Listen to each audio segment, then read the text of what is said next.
A woman arrives at her 8-year-old daughter's school to pick her up, but does not find her there. She is worried and looks everywhere for her until she gets home at night and finds her daughter with a baby in the entryway.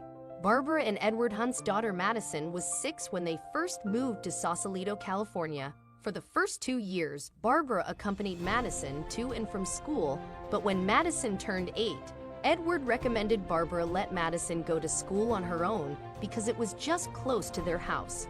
Barbara was a stay-at-home mom who didn't mind driving Madison to school every day. Besides, she was concerned that Madison was still too young to be left alone. But when Edward insisted, she relented. She gave Madison a mobile phone and put a tiny journal in her backpack with their home address and vital contacts, so Madison could contact them if necessary, and that actually helped. If Madison ever went to a friend's house after school or was late because she went to the park near her school, she'd always call Barbara and let her know. That gave Barbara an assurance that her daughter was safe.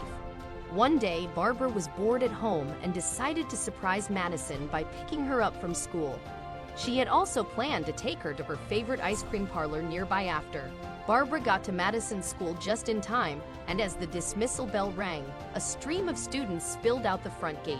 Barbara spotted Madison's friends, Alice and Catherine, but Madison was nowhere to be seen.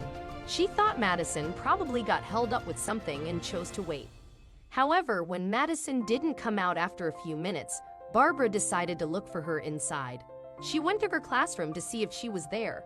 She noticed the classroom was empty, except for Madison's teacher, Mrs. Blake, who was sitting at her desk, looking over some papers. "Mrs. Blake?" Barbara approached her, worried. "Did you see Madison? I was waiting for her at the gate, but she never came out." "Oh, Mrs. Hunt, I'm sorry. It entirely slipped my mind to call you. Madison hasn't been to school in over a week. I was concerned that she was ill. She didn't show up today, and do you see these papers I'm carrying? We had a test, and she missed it." "What?" A shock ran through Barbara upon hearing her 8-year-old daughter hadn't been attending classes. "What do you mean? She leaves for school every morning." "That's strange, considering she hasn't been attending her classes, Mrs. Hunt. Is everything okay at home?" Barbara was at a loss for words. She dashed out of school and dialed Madison's number, but the girl didn't answer. She called her multiple times with no success, and Madison's phone was turned off at one point. Barbara was sinking on the inside, wondering where her daughter was. She looked for Madison wherever she could, in parks and restaurants near the school, and contacted every friend she knew, but no one knew anything. Barbara was crying by this time, and she finally called Edward and told him everything. He asked Barbara to wait near the school and was there in a few minutes. They searched all of the places between their house and the school, including parks, cafes, restaurants, and their neighbors' houses, but Madison was nowhere to be found. By the time Edward and Barbara were on their way home, it was already 8 p.m. They didn't notice when the day turned to night as they searched for Madison. Barbara was crying on the way back from school, and they had resolved to contact the cops as soon as they arrived home. But they were still 2 houses away when Barbara saw Madison from afar waving bye to a boy on the street. "Edward," she cried. "Maddie is there. She's right there, outside our house." "What?" Edward narrowed his eyes and realized Barbara was right. Jesus, thank God. As soon as they parked the car and got down, they ran to her. Suddenly, they glanced at each other, perplexed, when they discovered Madison wasn't alone, but was holding a baby wrapped in a white towel. "Who's that baby, Madison? And who was the small boy who just left?" Barbara inquired, perplexed. "Sorry, Mommy." Madison lowered her head. "Can we please go inside and talk?" "No, Madison," Barbara said sternly. "You need to answer me first. Do you know how worried Daddy and I were? We were going to call the police." Madison shook her head. "No, Mommy, please. They're going to take Layla away. Please do not call the cops. I must keep Layla safe." "Darling," Edward told Barbara, "let me handle this, okay?" "So Madison is the baby's name, Layla?" he asked. "Where did you find her, honey?" "Layla is my friend Terrence's sister, Daddy. His granny is sick and cannot care for Layla, and she refuses to go to the hospital because she says the cops will take Layla away. Layla's parents went to the Angel 2 months ago. Edward and Barbara exchanged a worried look, and they realized Terrence's grandma was worried that social services would take Layla away since she couldn't care for her. "And why didn't you go to class, honey? Mommy called you today, but your phone was turned off." "I'm sorry. I go to Terrence's house every day to look after Layla, so I don't have time to go to classes. I return home when he gets home from school. We were playing with Layla today, and I didn't check my phone.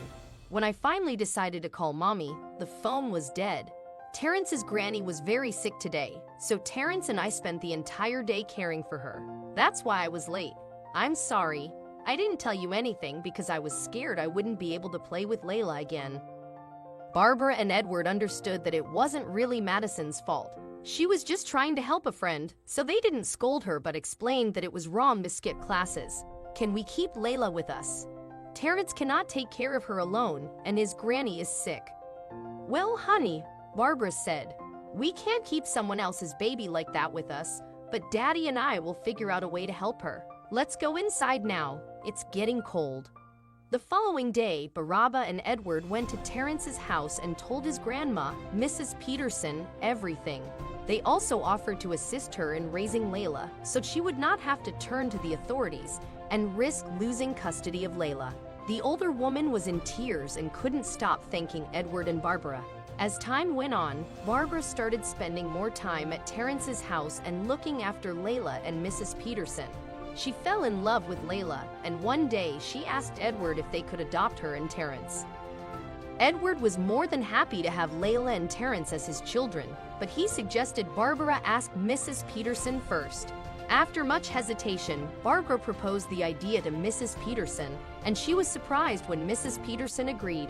"You see, honey," she said, "I am an old bird, and I am always worried about what will happen to my grandchildren after I die. I'll be relieved and glad to know they're in good hands if you take them in."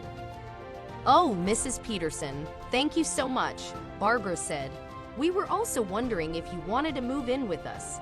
The kids, you see, would love to have their grandmother by their side. What do you think?" "Angel," she said, "you are a true angel's sweetheart. I am sure that God sent you and your husband to help us. Oh my goodness, thank you so much. Thank you very much." From that day on, Mrs. Peterson, Terrence, and Layla moved in with the Hunts. Edward and Barbara started the adoption process soon, and 2 months later, Terrence and Layla were legally theirs.